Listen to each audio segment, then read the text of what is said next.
Il existe un moment précis dans la vie où tout peut changer, ce moment où tu comprends que le principal obstacle à ton évolution n'est pas le manque de talent, de diplôme ou de chance, mais simplement la façon dont tu perçois tes propres capacités. Beaucoup de personnes passent leur vie à croire qu'elles sont, comme elles sont, pas assez confiantes, pas assez disciplinées, pas assez intelligentes, pas destinées à réussir. Et pourtant, la science du cerveau démontre exactement l'inverse. Si tu regardes cette vidéo aujourd'hui, ce n'est probablement pas un hasard. C'est peut-être le signe que ton esprit est prêt à dépasser ses anciennes limites. Dans les prochaines minutes, tu vas découvrir comment transformer ton fonctionnement mental pour apprendre plus vite, évoluer plus loin et cesser de te sous-estimer. La mentalité de croissance repose sur une idée simple mais puissante: tes capacités ne sont pas figées. Elles évoluent avec ton engagement, ton apprentissage et la façon dont tu réagis aux défis. C'est l'opposé de la mentalité fixe, qui consiste à croire que l'intelligence, les compétences ou la confiance sont données à la naissance, comme si ton avenir était déjà écrit. Une personne en mentalité fixe évite souvent les situations difficiles par peur d'échouer. Elle interprète les erreurs comme des preuves d'incompétence et perçoit la critique comme une remise en cause personnelle. Et à force de fonctionner ainsi, elle apprend à se protéger au lieu de progresser. La mentalité de croissance adopte exactement l'attitude inverse. Elle considère chaque difficulté comme une étape de développement. Quand quelque chose ne fonctionne pas, cela ne signifie pas « je suis incapable », mais « je suis en train d'apprendre ». Cette simple nuance modifie profondément le comportement. On ose essayer, on persévère plus longtemps, et surtout, on transforme chaque expérience en avancée. On cesse d'attendre d'être prêt pour agir. On agit pour devenir prêt. Ce changement est rendu possible grâce au fonctionnement même du cerveau. Contrairement à une croyance répandue, le cerveau ne reste jamais figé. Il se modifie sans cesse au contact des apprentissages et des répétitions.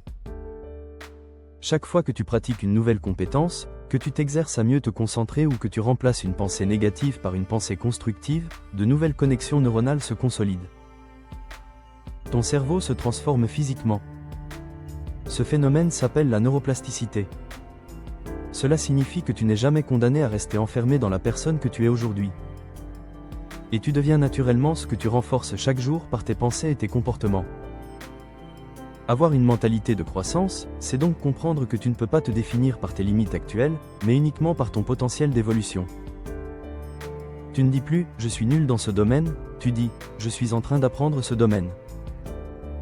Ce petit changement de formulation ouvre une dynamique de progression. Et il rappelle que chaque compétence est temporairement imparfaite, jamais définitivement absente. Dans le quotidien, cette mentalité transforme profondément toutes les sphères de vie. Dans les études ou l'apprentissage, elle libère de la peur de poser des questions ou de faire des erreurs. On accepte de ne pas comprendre du premier coup, car on se concentre sur le processus, pas sur l'image de soi. Dans le travail, elle permet d'accepter des défis ambitieux, de développer ses capacités professionnelles et de construire une réelle confiance fondée sur l'expérience plutôt que sur l'ego. Dans la santé et la discipline, la difficulté n'est plus vécue comme une punition mais comme un entraînement mental. Chaque effort devient une confirmation intérieure, je développe ma résilience. Dans les relations, elle facilite la communication. On n'a plus besoin de défendre son ego à chaque désaccord. On cherche plutôt à comprendre, évoluer et construire des solutions. Le véritable moteur de la mentalité de croissance réside dans ton dialogue intérieur. Cette voix invisible influence tous tes comportements. Lorsque tu échoues et que cette voix répète que tu n'y arriveras jamais, ton cerveau oriente naturellement tes actions vers l'abandon. A l'inverse, lorsque tu choisis consciemment un discours intérieur constructif, je peux apprendre, je progresse, ce n'est pas encore maîtrisé, ton cerveau se met à chercher des solutions plutôt que des excuses. Tes pensées deviennent des leviers au lieu de freins. Le rapport à l'échec change alors radicalement. L'échec cesse d'être un verdict ou une humiliation. Il devient une information, un indicateur précieux. Et chaque tentative ratée montre ce qui doit être ajusté. Au final, ceux qui évoluent le plus rapidement ne sont pas ceux qui échouent le moins, mais ceux qui utilisent leurs échecs pour s'améliorer. Ils analysent leurs erreurs non pas pour se culpabiliser, mais pour affiner leur approche et renforcer leurs compétences. Donc, valoriser l'effort devient central. Ce n'est pas le résultat qui crée la croissance intérieure, mais l'engagement répété dans l'action. Même quand aucun progrès immédiat n'est visible, ton cerveau se renforce, ton identité se consolide et ta discipline se développe. Chaque séance d'entraînement, chaque tentative difficile construit la personne que tu deviendras demain. Ton environnement joue également un rôle déterminant, parce que les attitudes sont contagieuses. Être constamment entouré de personnes qui se plaignent, évite les responsabilités ou fuit les défis, alimente inconsciemment ces mêmes schémas mentaux. A l'inverse, évoluer parmi des personnes tournées vers l'apprentissage, l'effort et la progression élèvent naturellement ton propre standard. Tu finis par considérer la croissance personnelle comme une norme et non comme un combat. Avec le temps, cette mentalité ne devient plus une simple méthode, mais une identité. Tu ne poursuis plus des objectifs pour prouver ta valeur, tu développes ta valeur en avançant chaque jour. Tu progresses pas à pas, même quand le doute est présent. Et tu ne recherches plus la perfection, mais l'amélioration continue.